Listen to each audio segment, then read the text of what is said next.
Hello there. I'm looking today at a wine from Margaux. This is Brane Cantenac, which is a Deuxieme cru, a second growth. This is the 2019 vintage.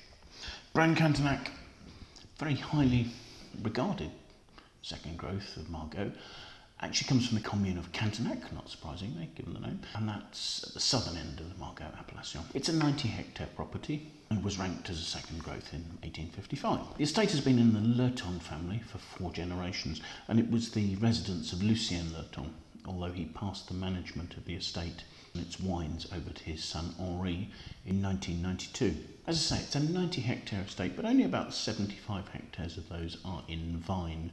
And the vineyards here are on deep Quaternary era gravels. They're predominantly on a terrace, and the vineyards surround the chateau rather than being dotted around as the case is with some estates. So the gravel soils give good drainage, which very much suits Cabernet Sauvignon, and also good for Cabernet Sauvignon is the heat retention that you get from the stones.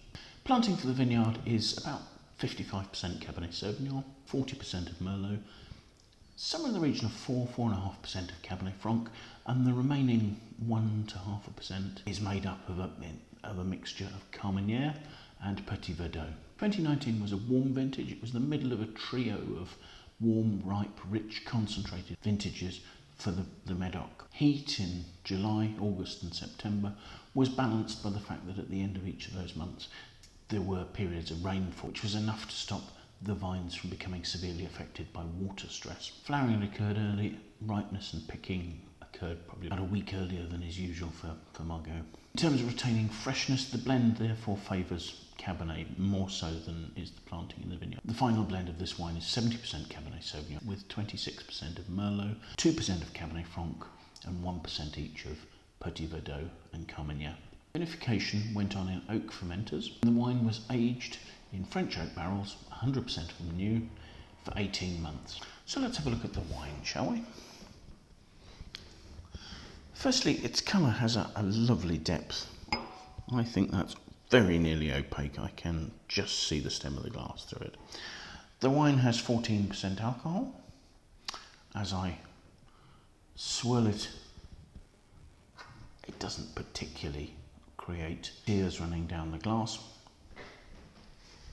Let's have a look at the aromas, shall we?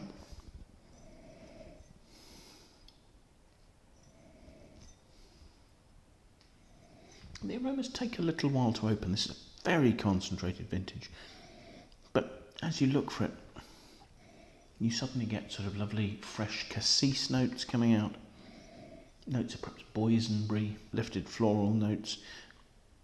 People talk about Margaux and violets. There's almost a sort of rich peony note in here. So, coming from a ripe vintage, this is actually a relatively classic Bordeaux sort of nose coming out of the wine.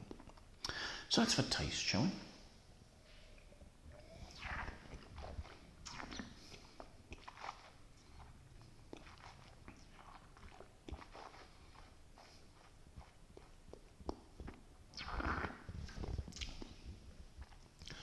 The wine has really lovely freshness. It's lifting that perfumed red fruit on the front palate beautifully. There are notes of cranberry, red currant, boysenberry, mulberry, and they're in the sort of the darker red fruit area, maybe heading towards black fruit a little, but the acidity is making the fruit lovely and juicy. There are chocolatey notes, and I think that's coming from the oak aging. There's a sort of richness, maybe perhaps a little bit of vanilla just coming in there. The tannins are incredibly fine, quite smooth, quite velvety textured. There's just the tiniest bit of slightly bitter tannic grip just at the end.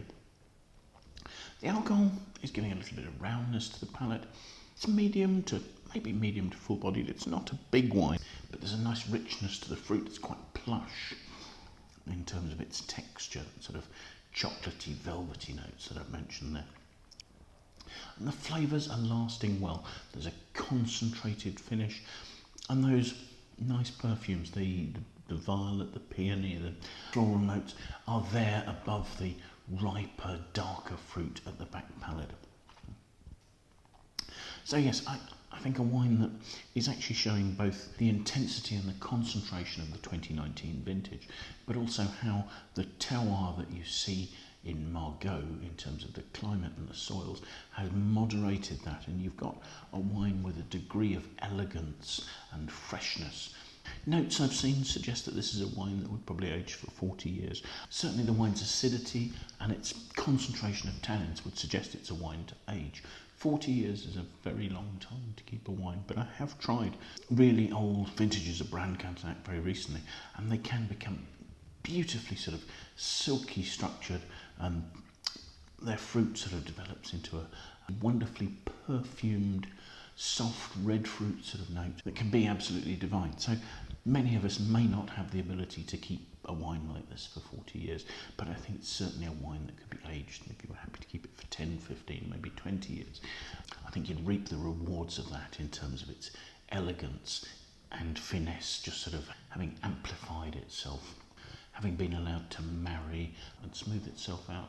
It's a beautiful wine and very typical of Brane Cantenac. So thank you very much for watching. I hope you've enjoyed the video. If you've enjoyed what I've said, please do hit the like button below.